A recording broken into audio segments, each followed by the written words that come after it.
Sir बाहर जो real estate है अमेरिका या यूरोप वगैरह में वो बहुत अनस्टेबल है क्योंकि वहाँ पे मॉर्टगेज वगैरह की वजह से जो है ना वो काफ़ी फ्लक्चुएशन होती है सर। पाकिस्तान में जो मार्केट थी वो बड़ी स्टेबल थी रियल एस्टेट की, और उसमें या तो प्राइसेस स्टेबल रहती थी या फिर अप्रिशिएट ही होती थी। लेकिन अभी रिसेंट पास्ट में देखा गया है कि मार्केट काफ़ी स्पेकुलेटिव हो गई है और इसमें बहुत ज़्यादा फ्लक्चुएशन है। तो ये मार्केट स्टेबल कब होगी और आप इसमें क्या कहेंगे सर?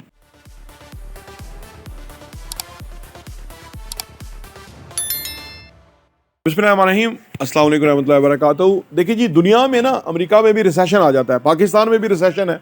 रिसेशन क्या होता है कि अगर आपकी जो मुल्क की तरक्की की रेशो है वो कांस्टेंट नीचे की तरफ आ रही हो तो रिसेशन होता है। यानी एक साल 12 महीने अगर वो नीचे की तरफ जा रही है, जैसे पाकिस्तान में हुआ कि इमरान खान के दौर में 6% तरक्की की शरह थी, तो लोगों के पास पैसा था, प्रॉपर्टी में पैसा इन्वेस्ट हो रहा था, बाहर से पैसा आ रहा था, टोटल फिज़ा पॉजिटिव थी। तो इसलिए पाकिस्तान की जो रियल एस्टेट है वो ऊपर जा रही थी। तो तरक्की की शरह अब माइनस पे चली गई। कहाँ 6% पे, कहाँ माइनस पे। इतना बड़ा जो फ्लक्चुएशन हुई उसकी वजह से रिसेशन में चला गया सारी इकॉनमी। हाँ जी, वो अब लोगों ने अब अनएम्प्लॉयड करना शुरू कर दिया, लोगों को अखराजात कट करने शुरू कर दिए क्योंकि तरक्की कितनी तनज़्ज़ुली की तरफ चले गए। इसी तरह अमेरिका में भी ऐसा होता है कि वहाँ भी कभी रिसेशन आ जाता है। जैसे पिछले दिनों उन्होंने इंटरेस्ट रेट हाई कर दिया, जिन मॉर्गेज के ऊपर जो इंटरेस्ट था वो हाई हुआ तो वो 6%, 5-6% में चला गया। तो लोगों ने अपने वो दे नहीं पाए, जो मॉर्गेज की जो किस्त थी वो नहीं दे पाते थे। जिन्होंने 2 घर ले लिए थे उन्होंने 1 कर दिया, एक वाले ने 0 कर दिया कि भाई वो किस्त नहीं दे पाते क्योंकि आगे कमाई नहीं है उनकी।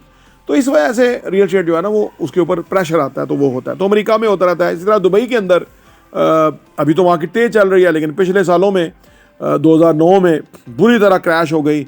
लोग वहाँ से भाग आए, गाड़ियाँ एयरपोर्ट पर छोड़ के वो दुबई से निकल आए क्योंकि उनको बहुत बड़ा पैसा देना पड़ना था, डिफ़ॉल्ट करके आ गए।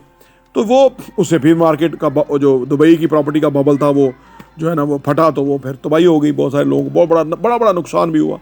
तो ये रीज़न होती है बुनियादी कि रियल एस्टेट जो है वो नुकसान पे जाती है या प्राइसेस नीचे जाती हैं।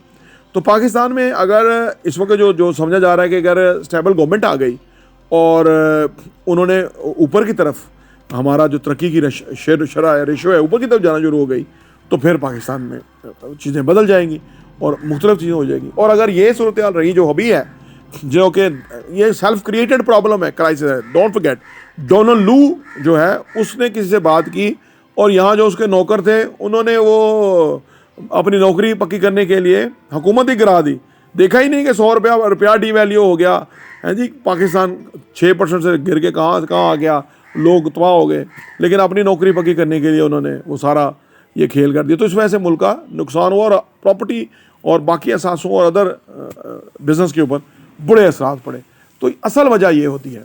तो इसीलिए एक पॉलिटिकल स्टैब्लिश गवर्नमेंट आनी चाहिए, पॉलिटिकल स्टेबिलिटी होनी चाहिए, तमाम स्टेक होल्डर्स को election, free and fair election होने चाहिए ताकि वो अपनी, अगर कोई हार जाए तो हार कबूल करे, और अगर किसी को हराया गया तो हालात यही रहेंगे। और जो ये ताकतें हैं वो नहीं समझती, इस वजह से मुल्क का नुकसान होता है। और ये कोई इनको पूछ नहीं सकता, उनके पास डंडा है, वो गिरफ्तार कर लें, उठवा लें, मरवा दें, क्या कर दें, और कोई क्या कर सकेगा। तो असल में दुनिया की जो इकॉनमी है, दुनिया इकॉनमी को समझती है। पाकिस्तान गाँव है, इधर लोगों को पता नहीं है कि क्या फैक्टर्स होते हैं तो क्या नुकसान होता है। तो इस वजह से हम यहाँ पहुँचे हुए हैं अनफॉर्चुनेटली। तो अब लोग अवेयर होते जा रहे हैं। अब लोगों को पता है कि अगर 6% पे मुल्क की ग्रोथ, तरक्की की शरह जा रही है तो उसको नीचे नहीं आना चाहिए।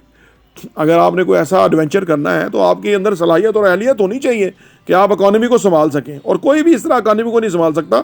ये 25 करोड़ लोगों की इकॉनमी है, कोई एक आध बंदे की तो नहीं है कि 4 आपने अकील डैडी को या दूसरे चौथों 4 को आपने राज़ी कर लिया तो मुल्क चल जाएगा। ऐसा नहीं होता। मुल्क जो है वो उसके अंदर ये बड़े जो बिग गन्स हैं वो होते हैं, लेकिन छोटे जो मईशत है उसका भी ख्याल रखना पड़ता है, तभी निज़ाम चलता है। प्रॉपर्टी टीवी देखने का बहुत बहुत शुक्रिया।